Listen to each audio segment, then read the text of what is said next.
ሰላም ሰላም እንዴት ናችሁ የዩቲዩብ ተመልካቾቼ? ዛሬ ደግሞ ይዤላችሁ የመጣሁት ለገና ስጦታ የሚሆን የባለ 3 መኝታ 290 ካሬ ሲግናል የሚገኘው ሳይታችን ነው። ቤቱ ምን ይመስላል የሚለው ራሱ ተከታተሉኝ አብረን እንየው።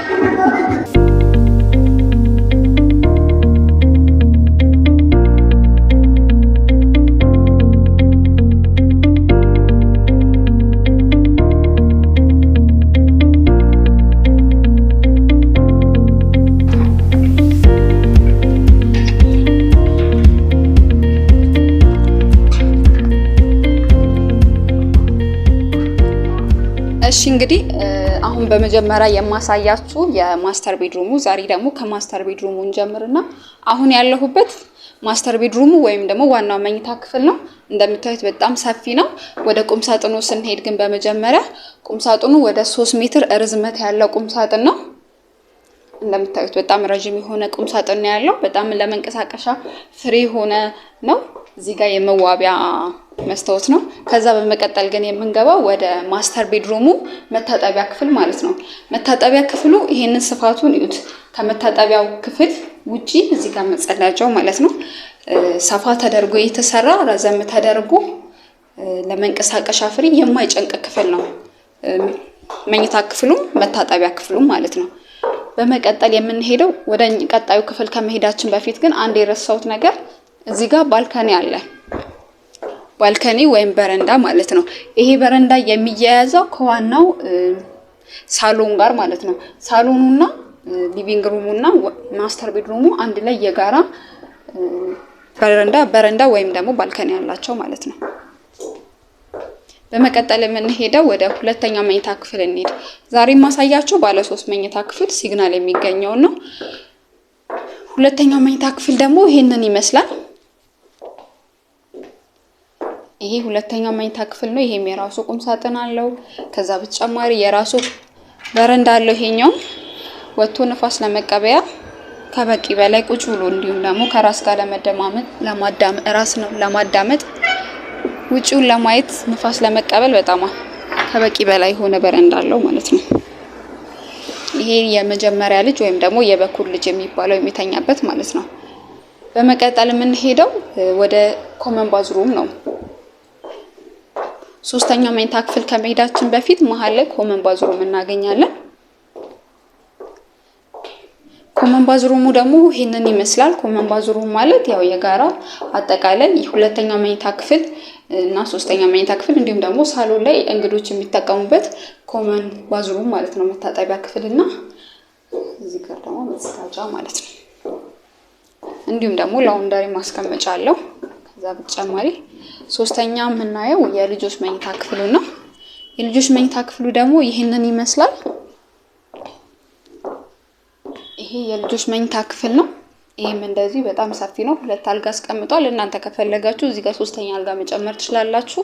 ከዛ በተጨማሪ ግን ለልጆች ሰፋ ተደርጎ የተሰራ ካልጋቸው በተጨማሪ ለመሯሯጫ ልጆች ሩጫ ስለሚወዱ ለመሯሯጫና ለመጫወቻ በጣም ሰፊ። እዚህ ጋር ደግሞ የማጥኛ ክፍል አለ። ይሄም ልክ እንደ ማስተር ቤድሩሙ ሰፋ ተደርጎ የተሰራ ነው። እዚህ ጋር የራሱ የሆነ ብርሃን ማስገቢያ መስኮት አለው ማለት ነው። ስለዚህ በመቀጠል ደግሞ ዛሬ መጨረሻ ላይ የምናየው ደግሞ ሊቪንግ ሩሙን ወይም ደግሞ ሳሎኑን ይሆናል ማለት ነው። ሊቪንግ ሩሙ ደግሞ ይሄንን ይመስላል። በመጀመሪያ ወደ ኦፕን ኪችኑ ወይንም ደግሞ ወደ ኪችኑ ነው። በመጀመሪያ ኪችኑ ይሄንን ይመስላል። ኦፕን ኪችን ነው ያለው። ከከለር አቀማመጡ፣ ከስፋቱ፣ ከዲዛይኑ በጣም ለየት ያለ በጣም ሌክዠሪ በሚባል ማቴሪያሎችን በጣም በነገራችን ላይ ይሄ ቤት አጠቃላይ ከሴራሚኩ ጀምሮ በጣም ጥራት ያለው በጥራት የተሰራ በማቴሪያል ነው ያለው። እያንዳንዱ ዕቃ በአሪፍ ሁኔታ የሚሰራ ነው። የኪችኑ ዕቃ በተለይ ማለት ነው። ይሄ እንግዲህ ኪችኑ ነው። ሰፋ ተደርጎ የተሰራ ነው። ለመንቀሳቀሻ ፍሪ ነው። በጣም በዘመናዊ መልኩ የተሰራ ነው ማለት ነው። የራሱ ሳከር አለው። አየር ንፋስ ወይም ደግሞ ጭስ ማስወጫ የራሱ የሆነ ሳከር አለው። ከዛ በመቀጠል የምንሄደው ወደ እዚህ ጋር ዳይኒንግ ሩም አለ። የመመገቢያ ጠረጴዛችን ማለት ነው። እንደምታዩት አቀማመጡ በጣም በሌክዠሪ ስታንዳርድ እና በጣም በሚያምር ሁኔታ የተቀመጠ ነው።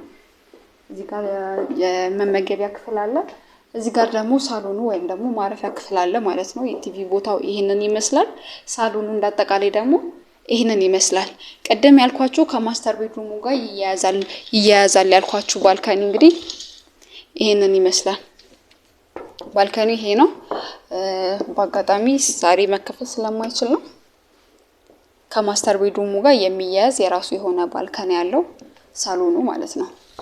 እንዳጠቃላይ ቤቱ እንግዲህ ይሄን ይመስላል። ከውጪ ሰራተኛ ክፍል አለ። ሰራተኛ ክፍሉን ነው ላሳያችሁ። ይሄ ቤት ለየት የሚያደርገው እዚህ ጋር የሰራተኛ ክፍል አለ። ይሄ የሰራተኛ ክፍል ነው። ሰራተኛ ክፍሏ እንደዚሁ የራሷ ሻወር ሽንት ቤት አላት ማለት ነው። እዚህ ጋር ማረፊያ ክፍሏ ቢሆን እዚህ ጋር ደግሞ የራሷ ሻወር ሽንት ቤት አላት ማለት ነው።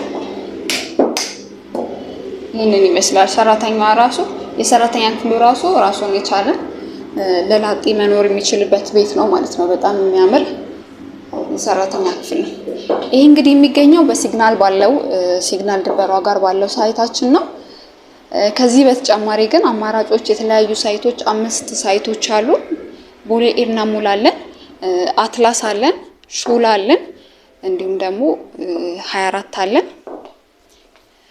አጠቃላይ ሳይቶቻችን 5 ናቸው። እንግዲህ በእነዚህ 5 ሳይቶች አማራጮች አሉ። ይሄ ሙሉ ለሙሉ ተጠናቆ ሰዎች እየኖሩበት ያለ ባለ 3 መኝታ 2 ቤት ብቻ፣ ባለ 2 መኝታ ደግሞ 1 ቤት ብቻ የቀረው ነው። በጣም የሚያምር ቤት፣ በጣም ዲዛይኑ በጣም ብዙ ሰዎች የሚወዱት በሌክዠሪ ስታንዳርድ የተሰራ ቤት ነው። ለበለጠ መረጃ እንግዲህ ከታች ስልክ ቁጥር ላስቀምጥላችሁ። ላይክ፣ ሼር፣ ሰብስክራይብ ማድረግ እንዳይረሳ። ደውሉልኝ። መልካም ገና